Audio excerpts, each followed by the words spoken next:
Extended Forecast by Hess. Narrated by William Skye. This story is part of the Keystone Codex, a bold new project that aims to highlight quality sci-fi authors and help readers find great stories among the thousands of new titles flooding Amazon every month. Extended Forecast by Hess is one of the 7 short stories in the first edition. With the theme of My Cozy Apocalypse, you might also like Al's novel World Running Down, which you can find at most large and independent bookshops. In the description you can find links to the free download of the full Keystone Codex, as well as links to World Running Down and Al Hess's website. Oh, and if you're a sci-fi author who wants to get a short story considered for future editions, head over to the Keystone Codex and get in contact.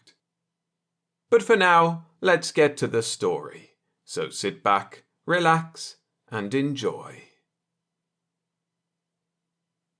I've fallen in love only once with the most beautiful cumulonimbus I've ever seen. It towered into the denim blue sky, white and frothy and dragging its rain-soaked hem across the fields. But, alas, it was not meant to be.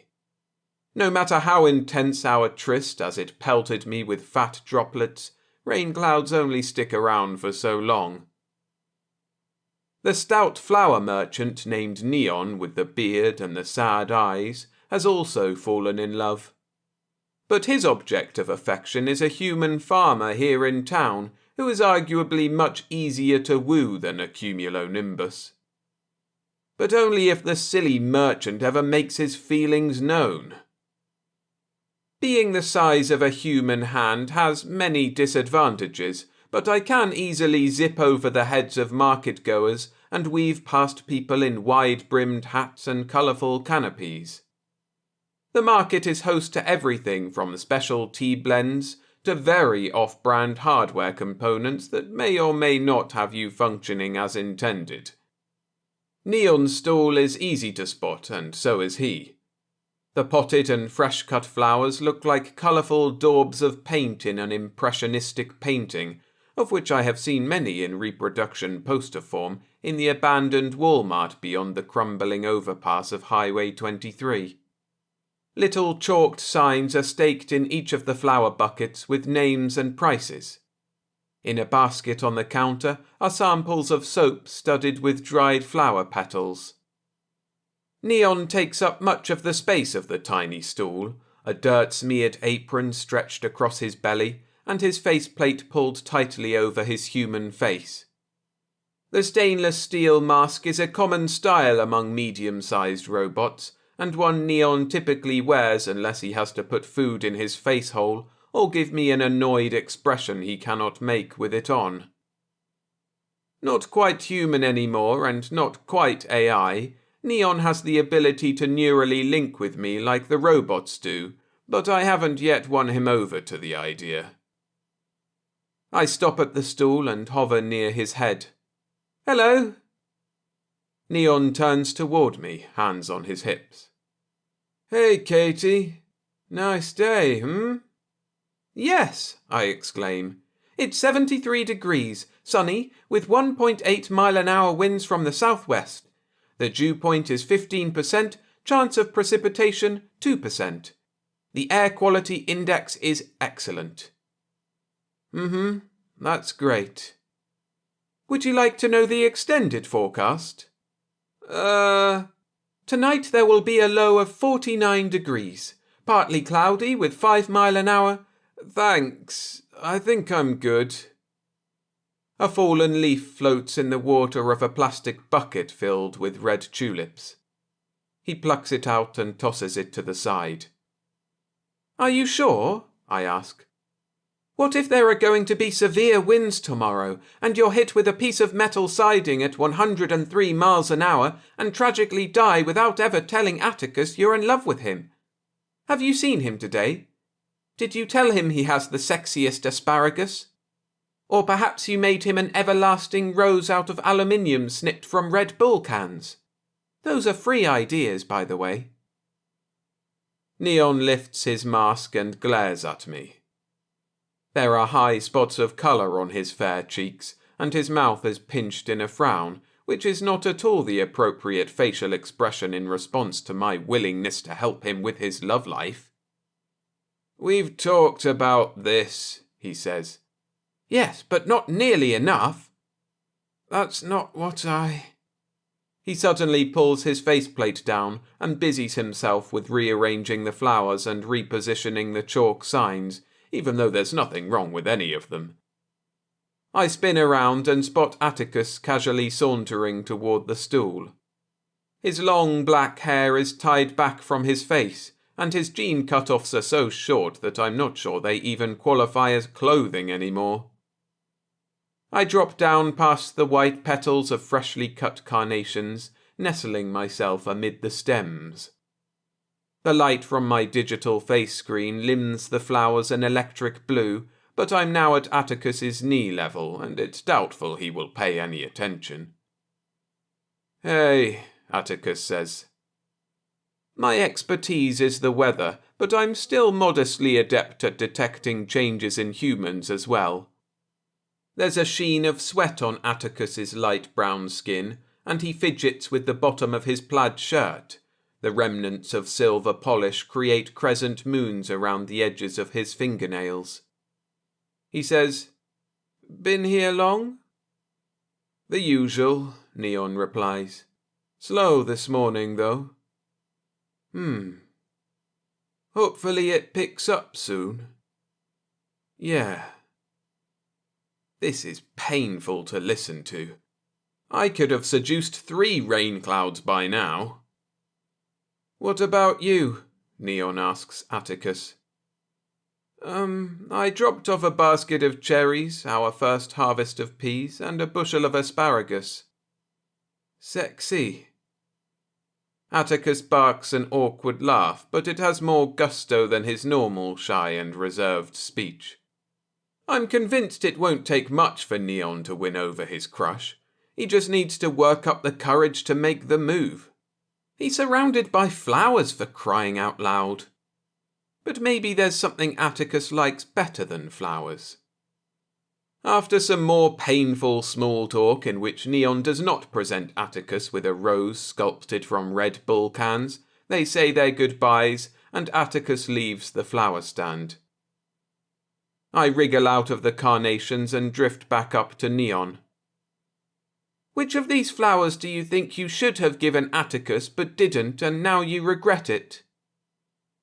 Neon makes a noise like gravel stuck in a tire tread, which would be concerning if he was actually a robot. He folds his arms across his chest, and the ranunculi tattooed across his thick forearms makes him look like an irrefutable authority on flora. Though I have in fact gotten into arguments with him before on planting weather. "Hey," he says, "did I tell you that I overheard Noah talking with Granny Sparrow, and they told her it's supposed to rain today? That's not right, is it?" "No," I exclaim. "It's not supposed to rain until Saturday. Why would Noah think they know anything about predicting the weather?" I'm too small to help with farming, construction, or maintenance. Despite how much I try to help my friends with their lives, delivering the weather is my only useful skill, and Noah thinks they can take that job from me. I should go. I speed away, zipping over the heads of market-goers, intent on giving Noah and Granny Sparrow the 10-day forecast. But why would Noah be at the market? They hardly ever leave the orchards of Smiley Farm, and they don't deliver the fruit themselves. I stop, hovering beside a stand of jarred honey and cakes of honeycomb. Neon almost had me. Atticus weaves slowly through the crowd, and more than once he glances back toward the flower stall, his mouth pulled to one side. Each time he does, I will him to go back and make a move. But he won't. He doesn't. And if I couldn't convince Neon to flirt better, I definitely won't convince this shy and anxious farmer. I trail behind him, intent to do some light stalking. He stops beside a large wooden cart tucked under the partial shade of a building. There's nothing but a couple of empty crates, some burlap bags, and a stray spear of asparagus in the back. The cart is far too hefty for a human to pull, but if Atticus had the help of a horse or a robot, they've apparently wandered off. He drops onto the back of the cart looking just as empty as the crates and the bags. After a moment of staring at his feet with his hands in his lap, he pulls something towards him. It's a Walkman, as black and shiny as a stink bug, dragging a little solar charger behind it. He unplugs the charger, then suddenly turns and scans the area behind him. I drop down behind the gouged wooden panels of the produce cart, and after a moment, tinny music drifts. I amplify my audio receivers, but that only increases the din of the market crowd. I'm going to have to get closer, even if it means Atticus sees me. I float up and hover beside his head. A punchy beat and muffled lyrics pulse through his headphones. "What you listening to?" I ask. Atticus bobs his head to the beat, eyes shut. "Atticus?" I drift in front of his face, but whatever sense of being watched he may have had before must be gone now that he's absorbed in his music. Floating closer to the Walkman, I catch a glimpse through the window of the cassette compartment. Red lettering stands out against the white cassette. 7 and the Ragged Tiger, Duran Duran. Oh, an 80s new wave fan. Isn't there a vending machine that sells cassette tapes in the abandoned 7-Eleven at the edge of town? And either the door has been pried open or the plexiglass broken out.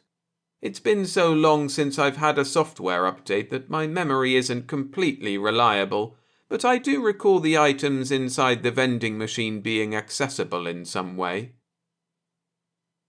Farmhouses and alfalfa fields drop away as I zip beyond the border of town, replaced by cars gently rusting into the earth and a Pizza Hut overtaken by daisies.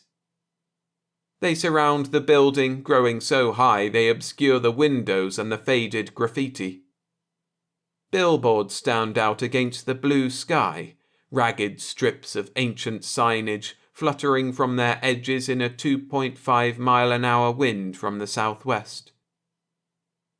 The road to the 7-Eleven has disintegrated into jagged stepping stones and would probably be very unpleasant to walk or drive on. The asphalt on trade routes to other towns was crushed into gravel by the big bots for easier navigation many years ago, but there's nothing much up this way, so the area has been left to the insects and the lawn daisies. In the distance, skyscrapers list drunkenly against each other. They probably would have stayed standing for much longer. After all, it's only been, well, it's hard to say exactly when the soft apocalypse occurred, since no one marked the beginning, and it happened so gradually that plenty of humans and bots didn't pay attention at all, until one day they looked around and realized the world was different. But my internet connection hasn't worked for 18 years, so that's probably a good marker. I may not know exactly when the skyscrapers in the distance were abandoned, but I do remember the date of the earthquake that toppled them against each other. Predicting earthquakes isn't like predicting the weather. There are robots who can, surely, who are trained on a steady diet of datasets. I am only a tiny weather drone and don't have access to such data. But the animals knew. The rats fled from the barns, and centipedes scurried through the grass like they were late for a job interview. And when I warned people that a disaster was coming, they listened. I puff with pride, my face screen glowing brighter. I'd been observant, and they'd listened. They slept outside their houses that night, camping in the fields under a glittering night sky, and when the earthquake came the next morning, a couple of horses ran away and more than a few houses caved in, but no one was hurt. Helping Neon and Atticus connect isn't the same as warning people about an earthquake, but I've been observant just like I was then, and I can see the signs. These two have it bad for each other. They just need a little push. I speed toward the gas station with more gusto, determined to find a cassette Atticus might like. As I follow the road, a sense of unease overtakes me. Drippy spray paint covers the crumbling bricks of the nearby overpass, wind tossing Mountain Dew bottles and grocery bags across my path, and a strange sound I have no frame of reference for echoes through the opaque shadows. Did coming this way always feel so disturbing? I've been this way 4 times, but never alone. Once was with Neon, and the other times were with big bots from town. As I approach the 7-Eleven with its sagging awning and destroyed pumps, the shadows seem too dark, each rock too jagged, and I can't shake the sense of being watched. The temperature here is 8 degrees cooler, and that isn't my imagination. A plump rat bounds across the parking lot and squeezes through a hole in the wall of the station. I've seen many cute rats. A whole pet shop full of them had escaped or been released at some point after the soft apocalypse was underway, and I'd wanted to keep one of them. But this rat is bigger than me, and it didn't look very friendly. If I go in there and the place is swarming with them, Neon will be on his own in wooing Atticus. Hesitantly, I duck through the shattered front doors, meet with an overturned ICEE machine and product displays that look skeletal without their bags of chips and mini donuts. Dead leaves and garbage cover the chipped linoleum. The wind for the area is still 2.5 miles an hour, but it whistles hauntingly through the gaps in the walls. My night vision automatically triggers on, and a pair of reflective green pinpoints glow from a corner near the beer coolers. Just the rat. Just the one rat, and nothing more. The boxy silhouette of the vending machine comes into view, and a stream of light cascades down upon it from a break in the roof, like Our Lady of Perpetual Motion herself is showing me the way. Despite the gouges in the plexiglass window and the bird droppings crusting the top and sides of the machine, everything inside is untouched by all but a thin layer of dust and some fading from the sun. Cassette and CD cases fill the bottom rack. Air fresheners long past their expiration dates, keychains of destinations that only live on in my outdated GPS, and disposable lighters occupy space higher up. There's no power to the machine, of course, and I don't have any money even if there was. And, I thought that either the plexiglass had been broken out, it hasn't been, or the door would be pried open. It isn't.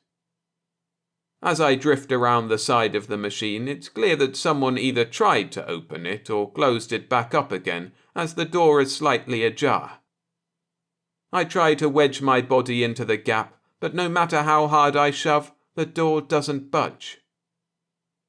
The swinging door at the bottom has been kicked in, so I float down into the hopper, suddenly imagining a whole vending machine stocked with KTs, each of my clones sealed in hard plastic casing, their screens dark, tiny useless legs poking out of the metal coils. Thank goodness that isn't the case. Because as much as the idea of a small army of me is entertaining, the thought of that many of me competing for something useful to do in town is much worse than believing that Noah was taking my job. The cassette tapes are just above me, but my boxy head butts up against the gap between the trays and the plexiglass window, uselessly rattling the merchandise. I activate my nanobot gripper and try to draw a cassette out of the springs, but the gripper's range is too short. Bypassing side-loading the software was a risk, but it's paid for itself many times over in helping me pick up insects and moving them somewhere where they wouldn't get stepped on, and I even helped collect eggs, one at a time, from the out-of-reach place a hen had been laying them. But it isn't going to help me pull the cassettes from this vending machine. This was possibly not the best plan. An eerie noise drifts from the hallway nearby. It could be the wind, but it almost sounds like the rhythmic cadence of speech. I navigate out of the hopper, then tentatively round the corner.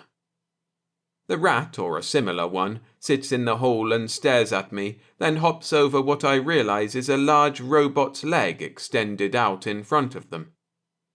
The other is bent at the knee as though they're preparing to push to their feet but haven't decided when to do it. Their back rests against the wall, arms limp at their sides. There's a good chance the robot is deceased. Not all of us are lucky enough to have a perpetual motion heart and still functioning software, but I call out, "Is someone there?"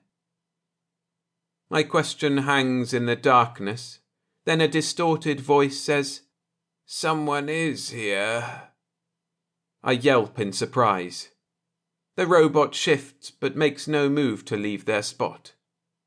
Despite my unease, I have no choice but to go introduce myself now that they know I'm here. And besides, strangers are only friends I haven't met yet. But what this future friend is doing sitting in the dark hallway of a ruined 7-Eleven is anyone's guess. My processors seize as I approach them and get a look at their face. My night vision paints their human skull-like head in an unsettling green. Their jaw hangs open in a sharp-toothed rictus. Pinhole lights glow from deep within their eye sockets. Since running away screaming would be rude, I managed to say, "Hi, cousin. I'm Katie." The bot stares at me and tilts their head slightly. "Hello. I'm Nash, with a G." "Nice to meet you, Nash with a G." "Is it?" "Well, I should hope it isn't an unpleasant experience to meet you." Nash's distorted chuckle bounces through the empty hallway. "You're a cute little thing." Thank you. And what big teeth you have, Grandma." "I was built for war, but that has not been a useful profession in this corner of the world for many years." "So now you hang out in gas stations?" Nash sighs. "I've tried helping in villages and communities, but the humans, and some robots, are too scared to want me around. So I traveled instead." The Walmart is the farthest I've been from town, and I can't imagine heading too far by myself. But maybe I would if I looked like Nash. "Have you seen some interesting places?" "Yes, plenty. And doing nothing but travel hasn't been so bad, but the mobility component in my head began to fail. It's quite ironic, actually. You see, I have vital components in both my head and chest. If one or the other should be destroyed, such as if my head were blown off by enemy fire, the other would serve as a backup. But if one of them simply fails, it will not trigger the backup. I stopped in this gas station looking for a replacement, and by the time I reached this corridor, the mobility component in my head stopped working almost completely, and I had no choice but to sit here and remain." "Oh, that's very unfortunate. I'd probably go mad if I couldn't move and only had rats to talk to. How long have you been here?" "A few months." "And no one has come by in that time?" "There were some humans, but—" Nash's head jerkily moves to one side. "They did not want to help me." Nash looks frightening, and there's a possibility they enjoyed the violence of war the way I enjoy predicting the weather, but neither of those things are their fault. And I can't simply leave someone in need of help. Besides, look at those massive fingered hands and beefy metal arms. Each of their forearms is equipped with empty slots that probably once held heavy, unwieldy guns. If Nash could move, they could open the door to the vending machine easily. Is your component difficult to find? Perhaps I could ask Elvis, who runs the hardware workshop. No, not difficult at all. It's a very common mobility wafer. I found one already here in the gas station. It's in my hand.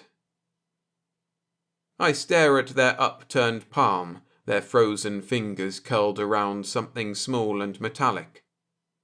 Nash continues. Unfortunately, I could not reach the panel in the back of my head to insert it. My arms aren't flexible enough. I tried several, likely ridiculous, methods utilizing a bathroom mirror and some tools I found, but it was of no use. Then my mobility component failed to the point that I couldn't try anymore. That's so sad, I blurt. But I'll help you. Nash groans, their hand trembling, and their clawed fingers slowly release their hold on the component. I enable my nano gripper and am easily able to pick up the small wafer. Nash's head slumps forward, and I squeeze between them and the wall, examining the open panel in the back of their skull. I'm not an engineer, but there are several obvious places where this component could fit. Which slot does it go into? I ask. The one on the right. My nano gripper doesn't allow for the kind of fine motor skill manipulation that having fingers would, but I manage to slide it in and push it with my body until I hear a click. After waiting a moment, I say, Did it work? No. Nash groans and their arms tremble. Which slot did you insert the component into? The right one, I think. I don't actually know my right from left. Nash lets out a distorted noise that doesn't sound very nice. Then the slot to the southeast, little weatherbot, not the northwest. Oops, I'll try again. I remove the component and reinsert it into the southeast slot. Nash suddenly lurches, and I zoom out of the way to avoid being crushed. They lunge to their feet, and the top of their head grazes the ceiling of the hallway. Thank you, they boom. They flex their arms, bend their knees, and twist at the waist. Despite the creaking of their frame, they seem to have no trouble moving. They ball their spiked fists and box the air, but their swings are restrained, no threat of hitting me or anything else. I have been so tired of staring at the walls in this hallway. Nash turns their horrifying grin my way. I am very grateful to you, little bot. My face screen glows brighter. Thank goodness I happened to come here, otherwise who knows how long Nash might have sat until someone decided to help them. I send them a request to neurally link, and they accept right away. Not only will it be more natural to communicate, but I won't have to listen to the disturbing warp in their speech.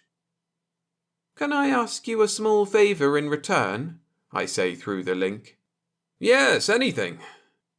I want something out of the vending machine in the next room, but I can't open the door. Maybe you could... Say no more.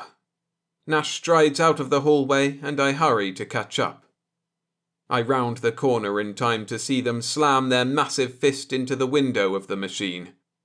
The plexiglass explodes. Disposable lighters, keychains, and air fresheners eject onto the floor and bounce away. Nash steps to one side and offers me the space in an after you gesture. Well, that's one way to open the machine.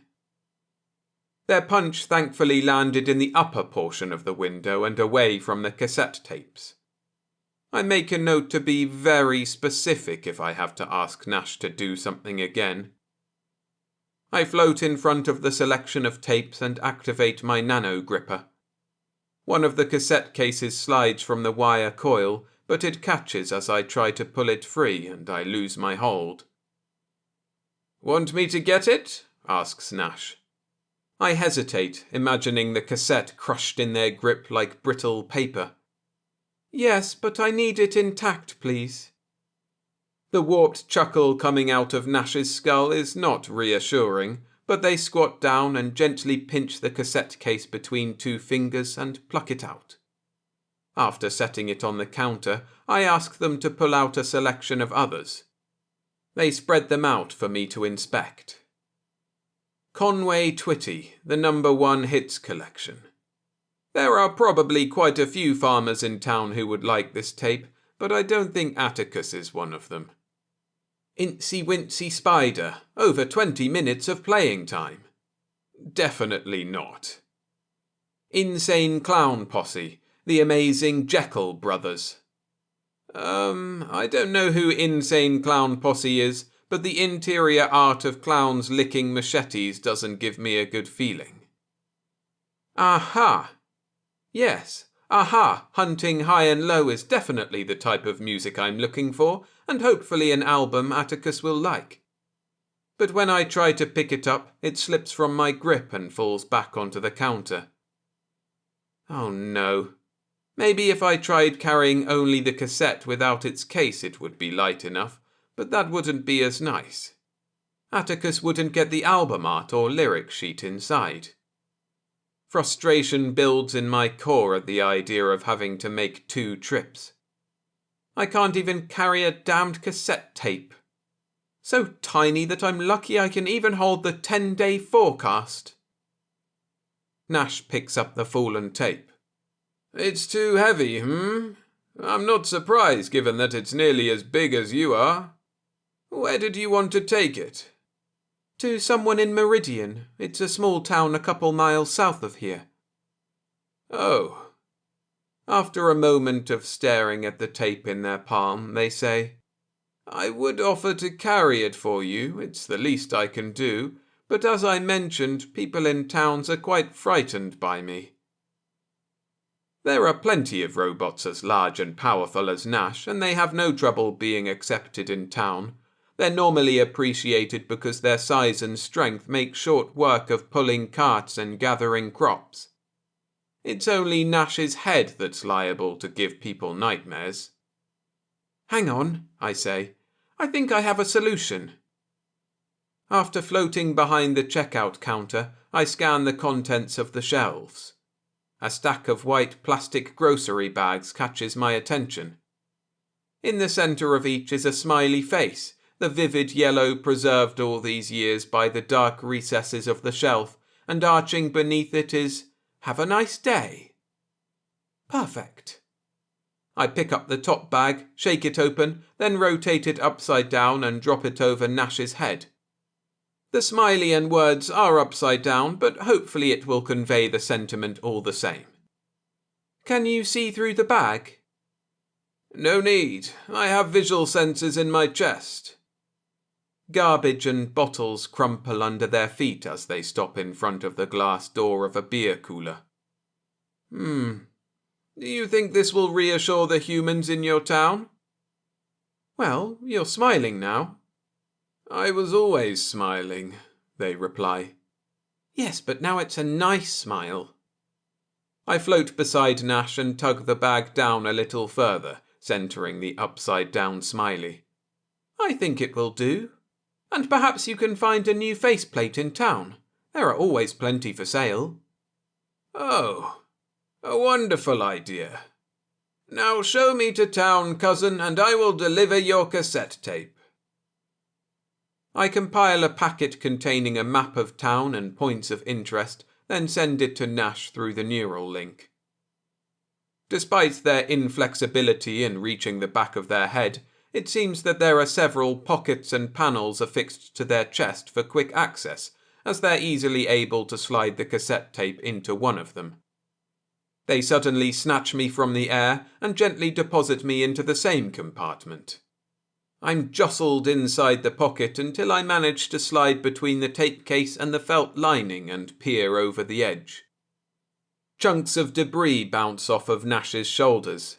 They may have broken part of the doorframe of the 7-Eleven when lurching through, but it's hard to be certain because they race away at such a stunning speed that I can barely register the road below them.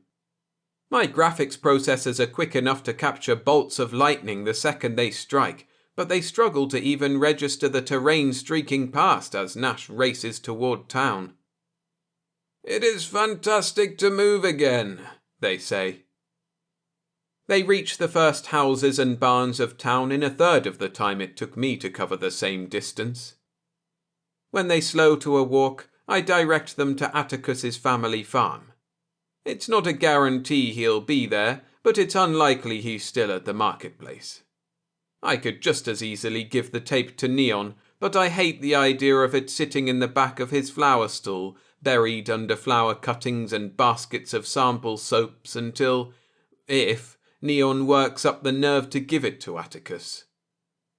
Noah, who is picking apricots on the orchards of Smiley Farm, and most definitely not telling Granny Sparrow it will rain today, stops their task and turns towards Nash and me. An apricot falls from their grasp and bounces across the grass, seemingly forgotten. Nash waves to them, and it takes Noah a moment to wave back. "I think you've left an impression on them," I say to Nash. I think of asking them to stop so I can ask Noah if they've seen Atticus come this way, but even at walking pace, Nash passes by so quickly that I don't have the chance. I'm neurally linked with many of the robots in town, but Noah unlinked with me after that incident 4 months ago, so I can't ask them that way. When I reach the first fields of Atticus's farm, I spot a person in a cowboy hat sitting on the rough wooden fence. A well-worn backpack hangs off the post beside him. "Oh," I direct Nash's attention toward him. "That's Elvis. He sells faceplates and mechanical components. I marked his workshop on your map already." I've never figured out whether Elvis is human or an android, and any time I've asked, he's told me to mind my business. His appearance is as aged as his backpack, which lends evidence to him being human, but sometimes the more realistic androids get that way when exposed to the elements for too long. I've never seen Elvis eat or drink anything, but that doesn't necessarily mean much. "Hi, Elvis." He turns toward me, his trademark unlit cigarette clenched between his lips, then lets out a strangled cry and nearly falls off the fence. I wriggle from Nash's compartment and fly over to Elvis. "Are you okay?" He sits up, eyes wide, then squashes his cowboy hat back on his head. "Katie, who is that?" I turn toward Nash. Oh dear, no wonder Noah looked so surprised. Nash's shopping bag has blown off their ghastly head and now hangs snagged on one of their spiked shoulders. A grocery bag isn't the best disguise, but I was hoping it would at least do for a little while. I explain who Nash is and where I found them as Elvis hops off the fence. He shakes his head as he approaches Nash. "Buddy, that is the most hideous face I've ever seen. Does the front come off?" "Yes." Nash's warped voice comes out with an edge. "Shall we see if yours does?" "Nash, no!" I exclaim. Elvis only laughs. "Bend down here and I'll fix your disguise."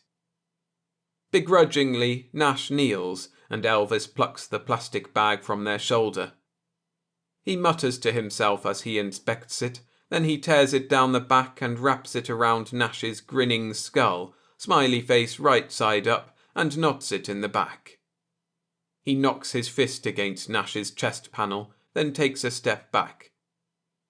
"If you'd like something more permanent than a grocery bag, come see me when I'm at the shop. I've got plenty of faceplates your size. Give you one free of charge." "Oh," Nash stands. "Thank you." "I can help you get rid of," he waggles his fingers at Nash's general outline, "all this other stuff too.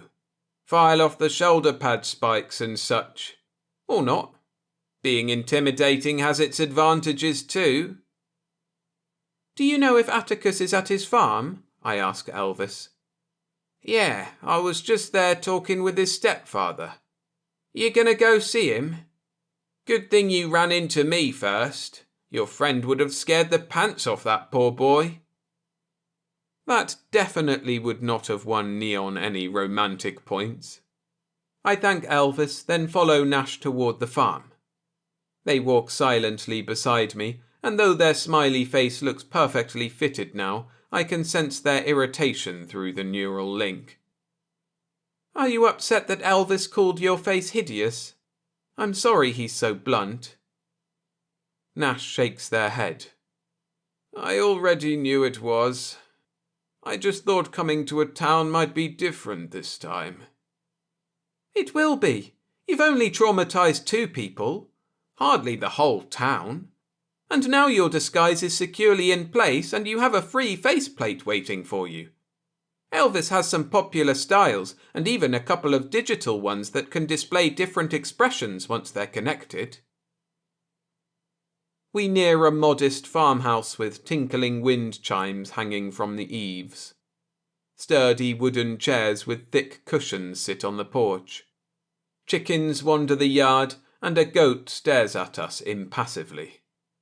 Atticus walks through the open door of the barn with a bucket and a shovel, but he stops short when he spots us. Nash pulls the cassette tape from their chest compartment and sets it on the flat top of a fence post. I would like to take a walk while you talk with your friend. I want some time alone to think. They laugh. I spent months in that gas station with nothing to do but be alone and think, but I want to consider what Elvis said about altering parts of me. Sure, okay. Ping me later if you want.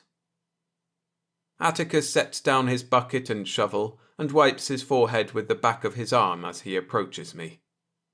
Strands of hair hang loose from his ponytail and his dangling cross earring winks in the light. He watches Nash stride back down the path, then pulls his headphones off his ears and lets them hang around his neck. Duran Duran drifts from the speakers. Hey, what brings you here? Is there a sudden storm I need to worry about? Oh no, not at all. I float down until the tips of my feet are touching the fence post. I'm just delivering a gift from Neon. Atticus's face flushes until it rivals the colour of a freshly picked cherry. A gift? Yeah, he asked me to give it to you on his behalf because, well, you make him a bit flustered in person. In a good way. I don't know how it's possible, but his face reddens even more. I do? Yes, and silly me, I offered right away to deliver it without even considering if I could carry it or not. So I enlisted the help of a strong friend. I tap the cassette case. Neon hopes you don't have this tape yet. Atticus's Adam's apple bobs as he swallows and picks up the case. No, I don't have any aha. I've probably heard their songs, but it would have been a long time ago. They're 80s, right? How did Neon... He clears his throat, then presses the tape to his chest and looks at me. Please thank him for me. Actually, no, I want to do it myself. He stands a little taller, as if saying it out loud will give him the strength to do it. He looks back at the farmhouse and chews his lip, then ejects the cassette from his Walkman and inserts the aha tape. I should go before my stepfather notices. Are you coming with me? I brighten. Yes, unless you don't want me to. Neon thinks I'm nosy, and I suppose they're not wrong, but I don't mind, though I'd like to listen to this tape on the walk. Sure. Atticus glances at the farmhouse again, then pulls on his headphones and presses play on his Walkman. I follow him down the path, and it isn't long before I spot Nash's hulking frame beside the fence as they talk with Elvis. They curl their clawed fingers into a thumbs up as I pass. A muffled beat drifts from Atticus's headphones, and he bobs his head and smiles. When we reach the marketplace, the crowds have thinned out in the heat of the day, 79 degrees and sunny with nominal wind, and it's easy for us to navigate past the scattering of people to Neon's stall. He sits in the shade with his faceplate pulled down, arms crossed, but he hops up when we approach. Atticus fusses with the cord of his headphones, wrapping it around his finger, and some of the flush has returned to his face. He says, "I don't know how you knew, but I love it." Neon stands still for a moment, then scratches his head. The Aha cassette tape you asked me to deliver to him," I helpfully add. Atticus chuckles. "Katie did say I make you flustered. And, well, you're not the only one. We'll have to work on our conversation skills, huh?" He suddenly leans over the counter and squeezes Neon's hand. "Thank you for the tape. Where did you find it?" A sudden neural link request comes from Neon, and I accept.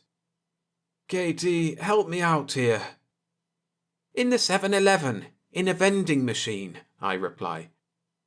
"That old gas station by the highway?" Neon removes his faceplate and grins. "You know, I've seen you with your headphones before, but it was KT who—" "Shh! No! This was all from you," I say.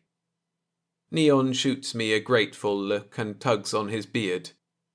"It was KT who took the time to deliver it." "Which was very sweet. Thank you, KT. Atticus doesn't even look at me as he says it, which is fine since I'm not the one trying to romance him.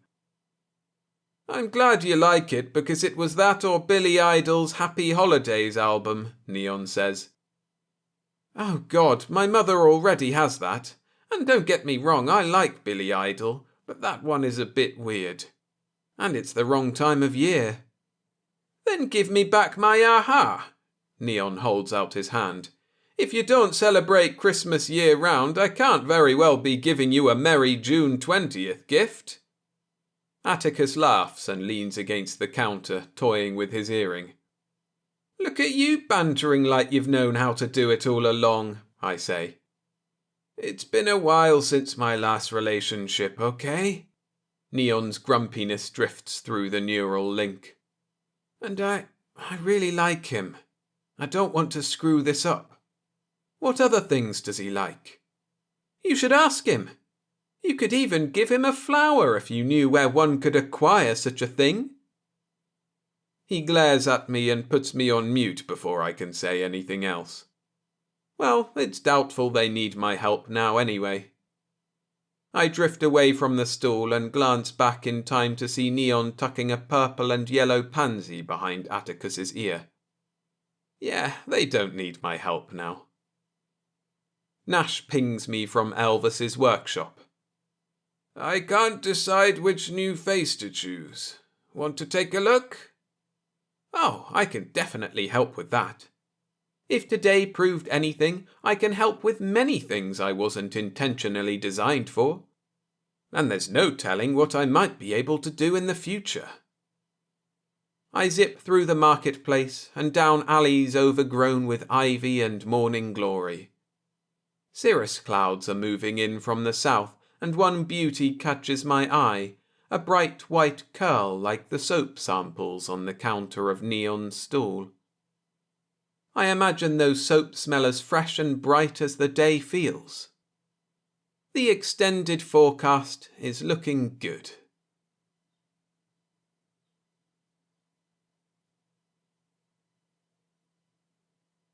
Thanks for listening. If you enjoyed this story, make sure to take a look at World Running Down by Hess, which you can find linked in the description. Checking it out would be a great way to support the author and the Keystone Codex project. And don't forget to get your free download of the Keystone Codex, link also in the description, and get in contact if you'd like to have your work included in future editions. And of course, if you could like this video so it spreads, and subscribe so you don't miss future stories, that would be greatly appreciated. See you in the next one.